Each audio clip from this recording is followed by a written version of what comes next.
ಎಲ್ಲರಿಗೂ ನಮಸ್ಕಾರ. ಸಿರಿ ಚಾನಲ್ನ ಪ್ರತಿಯೊಬ್ಬರಿಗೂ ಕೂಡ ನನ್ನ ಹೃದಯಪೂರ್ವಕ ನಮನಗಳು.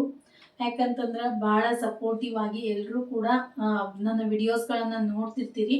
ಎಲ್ಲರಿಗೂ ನಾನು ಎಷ್ಟು ಓದ್ತೀನಿ ಅನ್ನೋಕ್ಕಿಂತಲೇ ಎಲ್ಲರಿಗೂ ಮೋಟಿವೇಶನ್ ವಿಡಿಯೋಸ್ಗಳೇ ಜಾಸ್ತಿ ಆಗಿರ್ತದೆ. ಅದಕ್ಕೋಸ್ಕರ ನಿಮ್ಮ ಪ್ರೀತಿಗೆ ನಾನು ಆಭಾರಿ. ಇವತ್ತು ಈ ವಿಡಿಯೋ ಮಾಡೋಕ್ಕೆ ಕಾರಣ ಏನಂತಂದ್ರೆ, ನೀವೆಲ್ಲರೂ ಯೂಟ್ಯೂಬ್ ಚಾನಲ್ಸ್ಗಳಲ್ಲಿ ನೋಡಿರ್ತೀರಿ ಸುದ್ದಿ ಹರಿದಾಡ್ತಿರೋದು. TV9 ಕೂಡ ನೋಡಿರ್ಬೋದು. TV9 ಒಂದು ಕ್ಲಿಪ್ ಅನ್ನ ನೋಡಿರ್ಬೋದು ನೀವು ಕೂಡ.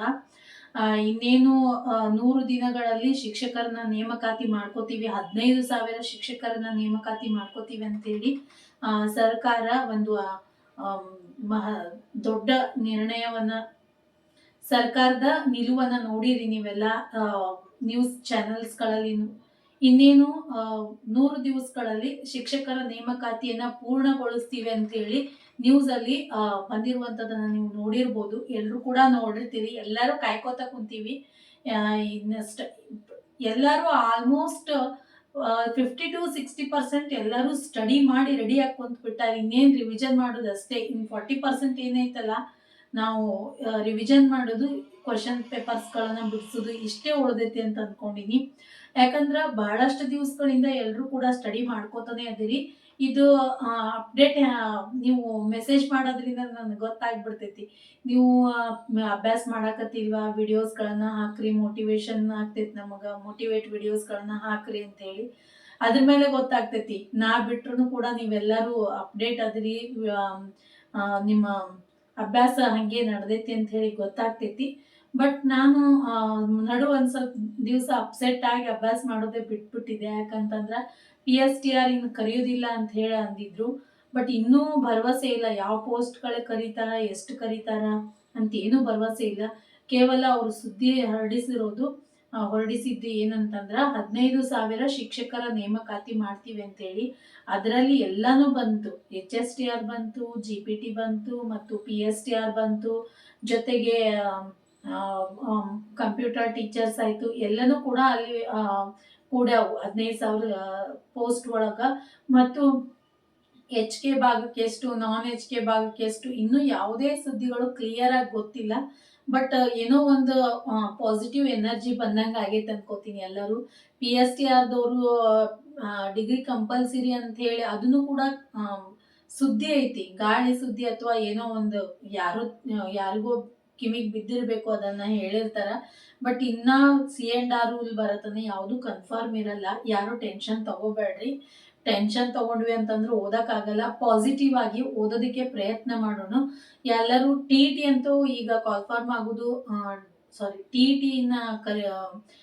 ಎಕ್ಸಾಮ್ ನಡೆಸೋದು ಸ್ವಲ್ಪ 90% ಇಲ್ಲ ಅಂತ ಅನ್ಕೋತೀನಿ. ಯಾಕಂದ್ರ ಈಗ CETಗೆ ಹೆಚ್ಚು ಪ್ರಿಪರೇಷನ್ ಕೊಡಾಕ್ತಾರ, ಅದನ್ನೇ ರೆಡಿ ಮಾಡ್ಕೊಳಕ್ತಾರ ಸರ್ಕಾರದವರು. ಇದು ಎಲ್ಲರಿಗೂ ಒಂದು ಖುಷಿ ಸುದ್ದಿ ಅನ್ಕೋತೀನಿ. ಒಂದ್ ವೇಳೆ ಈಗ ಎಲ್ಲರೂ TET ಪಾಸ್ ಆಗಿ ಓದಾಕತ್ತೀರಿ ಅಂತಂದ್ರ TET ಕರೆದ್ರಂದ್ರೆ ಅದಕ್ಕೆ ಪ್ರಿಪೇರ್ ಆಗೋನು. CET ಕರೆದ್ರೆ ಎರಡಕ್ಕೂ ಕಾಮನ್ ಆಗಿರುವಂತಹ ಸಬ್ಜೆಕ್ಟ್ಗಳು ಇದ್ದೇ ಇರ್ತಾವು. ಮತ್ತು ಇನ್ನೊಂದು GPT ದವರು ಎಲ್ಲರೂ ಕೂಡ ಹಿಸ್ಟ್ರಿದವರೇ ಜಾಸ್ತಿ ಅದಾರಲ್ಲಿ, ಅಥವಾ ರಿಟರ್ನ್ ಸೈನ್ಸ್ ಮತ್ತು ಮ್ಯಾಥ್ಸ್ನವರು ಕೂಡ ಅದಿರಿ, ಅದರಲ್ಲಿ ರಿಟರ್ನ್ ಇರ್ತೈತಿ. ಅದನ್ನೇ ಹೆಚ್ಚು ಪ್ರಾಕ್ಟೀಸ್ ಮಾಡ್ರಿ. ಬೆಳಿಗ್ಗೆ ಟೈಮಲ್ಲಿ ಫಸ್ಟಿಗೆ ನೀವು ಅಭ್ಯಾಸಕ್ಕೆ ಯಾವಾಗ ಕೂಡ್ತೀರಿ, 1-3 ತಾಸು ಅಥವಾ 2 ತಾಸು, 2-3 ತಾಸು ಅದಕ್ಕೆ ಇಟ್ಬಿಡ್ರಿ. ಯಾಕಂದ್ರೆ ರೈಟಿಂಗ್ ಭಾಳ ಇರ್ತೈತಿ, ಅದನ್ನ ನೀವು ಪ್ರಾಕ್ಟೀಸ್ ಮಾಡಲೇಬೇಕು. ನಂದು GPT ಬರಲ್ಲ, ಓನ್ಲಿ PSTR. ಯಾಕಂದ್ರ ನಾನು PUC ಸೈನ್ಸ್ ಆಗೈತಿ ಮತ್ತು ಡಿಗ್ರಿಯಲ್ಲಿ BA ಆಗೈತಿ. ಅವಾಗ ಏನು ಅದ್ರ ಬಗ್ಗೆ ಹೆಚ್ಚು ಐಡಿಯಾ ಇದ್ದಿದ್ದಿಲ್ಲ ನನಗೆ. ನಾನು ಮೇಜರ್ ಇಂಗ್ಲೀಷ್ ತಗೊಂಡಿದ್ದೆ ಅಂತಂದ್ರ ಆಪ್ಷನ್ ಏನು ಮೇಜರ್ ಇಂಗ್ಲೀಷ್ ತಗೊಂಡಿದ್ದೆ ಅಂತಂದ್ರೆ, ಆಪ್ಷನಲ್ ಇಂಗ್ಲೀಷ್ ತಗೊಂಡಿದ್ದೆ ಅಂತಂದ್ರೆ ಆರಾಮಾಗಿ ನಾನು GPT ಕೂಡ ಫೇಸ್ ಮಾಡ್ಬೋದಾಗಿತ್ತು. ಬಟ್ ನಾನು ಆಪ್ಷನಲ್ ಇಂಗ್ಲೀಷ್ ತಗೊಂಡಿಲ್ಲ. ನಂದು BA PU ಅಲ್ಲಿ ಸೈನ್ಸ್ ಆಗೈತಿ. D.Ed ಮುಗಿಸಿದಾದ್ಮೇಲೆ ಮ್ಯಾರೇಜ್ ಆಯ್ತು. ಮ್ಯಾರೇಜ್ ಆದ್ಮೇಲೆ 1-2-3 ವರ್ಷ ಗ್ಯಾಪ್ ಆಗಿ BA ಕಂಟಿನ್ಯೂ ಮಾಡ್ಕೊಂಡಿನಿ. BA ಕಲಿಯೋದಕ್ಕೆ ಪ್ರಾರಂಭ ಮಾಡಿದೆ. ಅಷ್ಟು ಅದ್ರ ಬಗ್ಗೆ ಐಡಿಯಾ ಇರಲಿಲ್ಲ.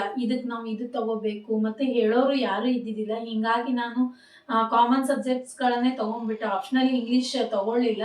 History, political science English, Kannada ಮತ್ತು ಇನ್ನೊಂದೆರಡು ಸಬ್ಜೆಕ್ಟ್ಸ್ಗಳಷ್ಟು ಯಾವುದಿದೆಯಿಲ್ಲ, ಇವು ತೊಗೊಂಡಿನಿ. ಅಲ್ಲಿ ಮೇಜರ್ ಸಬ್ಜೆಕ್ಟ್ ನಾನು ಇಂಗ್ಲೀಷ್ ತೊಗೊಂಡಿದ್ದೆ ಅಂದ್ರೆ ಆರಾಮಾಗಿ GPT ಬರೀಬೋದಾಗಿತ್ತು. ಯಾಕಂದರೆ D.Ed ನಂದು ಕಾಂಬಿನೇಷನ್ ಇಂಗ್ಲೀಷ್ ಮತ್ತು ಸೈನ್ಸ್ ಐತಿ. ಇಂಥವೇ ನಾನು ಒಬ್ಬಳೇ ಅಲ್ಲ, ಬಹಳಷ್ಟು ಅನ್ನೋದು ಇದೇ ರೀತಿ ಆಗೈತಿ. ಬಟ್ ಏನು ಈ ಸದ್ಯಕ್ಕರ ಏನು ಮಾಡೋಕ್ಕಾಗಲ್ಲ. ಯಾವ್ದು ನಮಗೆ ಪೋಸ್ಟ್ ಐತಿ ಅದಕ್ಕೆ ಹೆಚ್ಚು ಒತ್ತು ಕೊಟ್ಟು, ನಮಗೆ ಬರುವಂತಹ ಪೋಸ್ಟ್ ಯಾವ್ದೈತಿ ಅದಕ್ಕೆ ಹೆಚ್ಚು ಒತ್ತು ಕೊಟ್ಟು ಅಭ್ಯಾಸ ಮಾಡೋದು. ಕೆಲವೊಂದಿಷ್ಟು ಜನ GPT ಎಲಿಜಿಬಲ್ ಅದಾರ, PSTR ಗಿಲ್ಲ. ಯಾಕಂದ್ರೆ PSTR TET ಪೇಪರ್ 1 ಅವ್ರು ಕ್ಲಿಯರ್ ಮಾಡ್ಕೊಂಡಿರಲ್ಲ. ಅವರು ಕೂಡ ಹೆಚ್ಚು ಪ್ರಯತ್ನ ಮಾಡಕ್ ಸ್ಟಾರ್ಟ್ ಮಾಡ್ರಿ, ಹೆಚ್ಚು ಪ್ರಯತ್ನ ಮಾಡ್ರಿ. ಯಾವುದೇ ನಮ್ಮ ಕೈಯಲ್ಲಿ ಆಗಲ್ಲ ಅಂತ ಕುಂತ್ವಿ ಅಂದ್ರೆ ಏನೂ ಆಗಲ್ಲ. ಪಾಸಿಟಿವ್ ಆಗಿ ತಗೋರಿ. ಗೃಹಿಣಿ ಆದ್ರೇನು ಒಂದ್ 3 ತಿಂಗಳ ಈಗ ಕರೀತಾರಂತ ಗೊತ್ತಾಯ್ತಲ್ಲ, ಇನ್ನು ಒಂದ್ 3 ತಿಂಗಳು ನಮ್ದೆಲ್ಲಾ ಕೆಲ್ಸಗಳನ್ನ ಆಲ್ಮೋಸ್ಟ್ ಎಲ್ಲ ಕೆಲಸಗಳನ್ನ ಸ್ವಲ್ಪ ಜಲ್ದಿ ಮುಗಿಸ್ಕೊಂಡು ಓದೋದಿಕ್ಕೆ ಹೆಚ್ಚು ಟೈಮನ್ನು ಕೊಡ್ರಿ. ಆ ಕಡೆ ಟೈಮನ್ನು ಸ್ಪೆಂಡ್ ಮಾಡೋದು ಬೇಡ, ಅಭ್ಯಾಸಕ್ಕೆ ಹೆಚ್ಚು ಟೈಮ್ ಕೊಡೋನು. ನಿಮಗೆಲ್ಲ ಇದು ಒಂದು ಮೋಟಿವೇಶನ್ ವಿಡಿಯೋ ಅಂತ ಅಂದ್ಕೊಂಡು ಈ ವಿಡಿಯೋವನ್ನು ಮಾಡೀನಿ. ಯಾಕಂದ್ರೆ ಭಾಳಷ್ಟು ಜನ ಕೇಳ್ತಿರ್ತೀರಿ ವಿಡಿಯೋ ಹಾಕ್ರಿ ಅಂತೇಳಿ. ಇನ್ಮೇಲಿಂದ ಸ್ಟಡಿ ವ್ಲಾಗ್ಸ್ಗಳನ್ನು ಹಾಕ್ತೀನಿ. ಜೊತೆಗೆ ನನ್ನ ಕೆಲಸ ಯಾವ ರೀತಿ ಮನೆಯಾಗಿಂದ ಇರ್ತೈತಿ, ಅದ್ರ ಜೊತೆಗೆ ನಾ ಅಭ್ಯಾಸ ಯಾವ ರೀತಿ ಮಾಡ್ತೀನಿ ಅಂತೇಳಿ ಅದು ಮುಖ್ಯ. ಬರೀ ನಾನು ಸ್ಟಡಿ ವ್ಲಾಗ್ಸ್ಗಳನ್ನು ಹಾಕಿದ್ರೆ ಉಪಯೋಗ ಆಗಂಗಿಲ್ಲ. ನಾನು ಕೆಲ್ಸದ ಜೊತೆಗೆ ಯಾವ ರೀತಿ ಮಾಡ್ತಿರ್ತೀನಿ ಅನ್ನೋದು ಕೂಡ ತುಂಬಾನೇ ಮುಖ್ಯ ಆಗ್ತೈತಿ. ಯಾಕಂದ್ರ ನೀವು ಅದೇ ರೀತಿ ನಿಮ್ಮ ಮನೆ ವಾತಾವರಣಕ್ಕೆ ನೋಡ್ಕೊಂಡು ನೀವು ಟೈಮನ್ನು ಅಡ್ಜಸ್ಟ್ ಮಾಡ್ಕೋಬಹುದು ಅಂತೇಳಿ ನನ್ನ ಅನಿಸಿಕೆ. ನಿಮಗೆಲ್ಲ ಈ ವಿಡಿಯೋ ಇಷ್ಟ ಆಯಿತು ಅನ್ಕೋತೀನಿ. ಇಷ್ಟ ಆಗಿದ್ರೆ ಲೈಕ್ ಮಾಡಿರಿ, ನಿಮ್ಮ ಫ್ರೆಂಡ್ಸ್ ಮತ್ತು ಫ್ಯಾಮಿಲಿ ಜೊತೆ ಶೇರ್ ಮಾಡ್ಕೊರಿ. ಹಾಗೆ ನಮ್ಮ ಚಾನಲ್ಗೆ ಸಬ್ಸ್ಕ್ರೈಬ್ ಮಾಡ್ಕೊಂಡು ನೋಡ್ರಿ. ಹೆಚ್ಚಿನ ವಿಡಿಯೋಸ್ಗಳನ್ನು ಹಾಗೆ ಶೇರ್ ಮಾಡ್ತಿರ್ತೀನಿ, ಅಭ್ಯಾಸದ ವಿಡಿಯೋಸ್ಗಳನ್ನು. ಜೊತೆಗೆ ಮನೆ ಡೈಲಿ ವ್ಲಾಗ್ಸ್ಗಳನ್ನು ಕೂಡ ಅಪ್ಲೋಡ್ ಮಾಡ್ತೀನಿ. ಈ ವಿಡಿಯೋವನ್ನು ನೋಡಿದ್ದಕ್ಕೆ ನಿಮ್ಮೆಲ್ಲರಿಗೂ ಧನ್ಯವಾದಗಳು. ಇನ್ನೊಂದು ಯಾವ ಪೋಸ್ಟ್ ಎಷ್ಟು ಕರೀತಾರ ಏನು ಇಲ್ಲ, GPT ಎಷ್ಟದ, HSTR ಎಷ್ಟದ, PSTR ಎಷ್ಟದ, HK ಎಷ್ಟದಾವ್, ನಾನ್ HK ಎಷ್ಟದಾವ್, ಇದ್ರದ್ದು ಬಗ್ಗೆ ಕ್ಲಿಯರ್ ಐಡಿಯಾನೇ ಇಲ್ಲ. ಬಟ್ ಕರೀತಾರ ಅನ್ನೋದೊಂದು ಖುಷಿ. ಎಲ್ಲರೂ ಕೂಡ ಸ್ಟಡಿ ಮಾಡೋಣ, ಎಲ್ಲರೂ ಪಾಸಿಟಿವ್ ಆಗಿ ತಗೊಂಡು ಸ್ಟಡಿ ಮಾಡೋದಕ್ಕೆ ಪ್ರಾರಂಭ ಮಾಡೋಣ.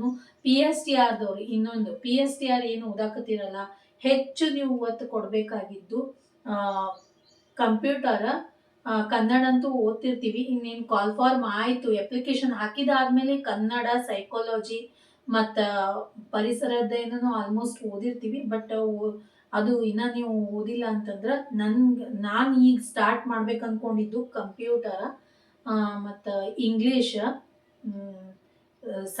ಸೈನ್ಸ್ ಮತ್ತು ಇನ್ನೊಂದು ಸಬ್ಜೆಕ್ಟ್ ಯಾವುದು ಮ್ಯಾಥ್ಸ್.